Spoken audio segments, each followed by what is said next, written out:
Hello everybody, I'm John Evans, and you're watching another episode of Mid-Mod Money, the show that teaches you how to buy and sell vintage items for a profit. Thanks for watching. Happy Monday. We're happy to have you here. We've got an incredible show. You're going to see some incredible vintage treasure today, like this amazing Mr. Robot. Hard to say exactly how old this is, but it appears that it's 70s. Might be a little bit older than that. It was $5. And his little numbers move and everything. I was just taken with him at $5, and I think I'd probably sell him for $17 or $18. People love vintage robots. Just a reminder, you want to hit that like button for me. Pow! Hit that like and subscribe. Pow! So that'll help me out. And remember to subscribe because the first Monday of the month we give away free vintage stuff. So, without further ado, let's make some history, huh? Some mid-mod money history here on the show with our first blow mold. Is anybody familiar with blow mold? You guys see a label there? And these things are incredibly valuable. These molded plastic vintage lawn things. You can see you just stick a light in there. This Santa Claus is from 1974. It's worth between $25 and $30, but I will say this: the large blow molds, especially the Halloween ones, go for incredible money. So keep your eye out for these molded plastic. If they're in good shape, pick them up. Next thing I found, actually, my crack research guy / lamp guy fiance found this for me.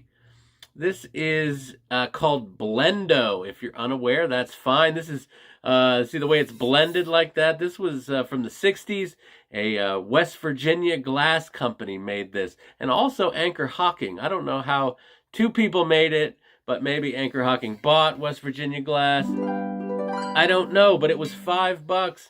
And this sells about $38, $40 for a Blendo pitcher like this. What I'm hoping is that someone has the yellow glasses and they are looking for the pitcher to match, because I'd like to get $38, $40 for the Blendo pitcher. Next thing I found at Habitat for Humanity thrift store. We've done it again. Dogs playing poker. I don't know how old this particular one is, because they made these for quite a long time, even into the 70s and stuff. I think they originated in the 50s. But this, it says a Waterloo, and very good image. People like this because it's kind of the epitome of tacky art, and some people think that's, kind of funny or ironic to put tacky art. But I don't think it's tacky. I mean, it's dogs. Dogs in a card game. I love it. I'm going to sell this for $24. 24 off of 5 in my booth at the Antique Mall. Next thing I found at my Goodwill, my local Goodwill, I passed this by and then passed it again, picked it up, and I have not let go since. This incredible folk art tulip arrangement. Now, before we get started, I'm always hesitant when I don't know if something's old or not. But in this case, this is folk art. Someone handmade this. It goes with the aesthetic of my booth, which is handmade, vintage, all color. It does fit the aesthetic. So without knowing how old it is, and it could be 30 years old, it could be 7 years old, I don't really care, because I'm not advertising it. I'm not suggesting that it's old, but it sure looks like it could be a few years old, but it's in really good shape. You can see there's like a screw right in the middle and the bottom. Very simple, basic folk art. That's what's great about folk art. Somebody made this and they did a fantastic job. And I only paid $2 American for it. So I'm going to sell this for 18 to 20 for the tulip wooden folk art. And there's not another one that looks just like this online. I can't find another one. There are other wooden tulips, not like this. So shout out to whoever did that. Next thing I found, coming out of the Queen City Indoor Flea Market, where I have a booth in Cumberland, Maryland.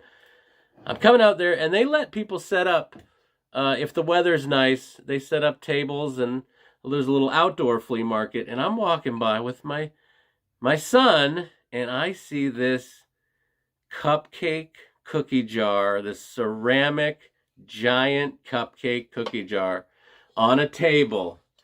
And I don't know, I've had these before. I don't think mine was this big, but I just fell in love with it. I saw it's incredible. The color's incredible. This is made by a mold. This is, I guess, in the 70s. You would go into a studio and they would fire up one of these and you would paint it yourself and then sign it. Now, you can't really see this, but on the bottom, stamped in there, it says E.G. Molds, 1977. But the lady that made it, her name was Ruth, and she made it in 1980, and she signed it Ruth, 1980. And what do we say on Mid-Mod Money when we find it? Great job, Ruth. You freaking crushed it. With the great cherry on top, super colorful. I'm going to ask $45. I mean, the guy wanted $8, and I didn't even try to knock off the price. I just pulled out the $8 and said, my man, take my money. Next thing I found, and this is a great one. This is a very hard to find set of vintage kitchen canisters. Now, this is going to be tough to see. Oh, do you see that? Let's try to do this a couple at a time. These are kitchen canisters made by a company called Kromex. And do you see this? That is the feature that's going to sell these canisters. That is kind of a mid-century modern design. These were $10 for 4 canisters. And as always, when you have canisters, you want to make sure that the insides are good. People will probably be using these when you sell them. So, and you could have them decorative on your counter or whatever, but this particular design is pretty rare. As a matter of fact, the company Kromex, of the 307 listings of Kromex canisters, kitchen canisters, there is not another one of these on eBay in 307 listings. So this is a pretty rare set. And as you can see, conditionally, man, there's not a ding or a mark on these. These are perfect. And that leads me to believe that I'm probably going to get about $50 to $60 for this Kromex canister set. I will put them on my Mid-Mod Money eBay store, and we will all see together if I can get $50 to $60. I paid $10 at Pick of the Litter thrift store. Let's see what happens. All right, we're down to our last item, I believe. Are we? I can't believe that went by that fast. This is pretty incredible. Now, this leads me to believe that you should always go to a thrift store twice in the same day. I believe that. And I went to Christian Crossing at 2:30, did not find this. And then I went back at 5 o'clock, and holy moly. Wait, do I have this upside down? No. It is upside down. This is why we should do a walkthrough. This piece of art is metal from the 70s. It is, here's the thing. There's a famous one of these made by an artist. Actually, it's a company called Curtis Geary. If you ever see Curtis Geary on any metal art, pick it up because they're really, really valuable. So this is kind of a knockoff of a famous 60s, almost iconic piece of art.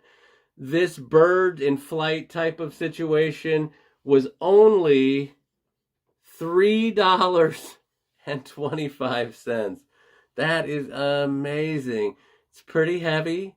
And this particular one, not the Curtis Geary, not the real authentic Curtis Geary, this knockoff's about $75 to $100. So not the $300, $400, $500 Curtis Geary, but almost $100 off of 3. I think putting $79.99 on it would sell it almost immediately. So what did I do? I spent $41 on all of this stuff. $41 when it's all said and done, through my booths, some eBay on these Kromex canisters. I'm looking at $309 off of 41.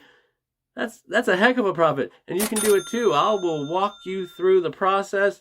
Keep watching my program, Mid-Mod Money. Thank you. I can't thank you enough. And remember, always round up.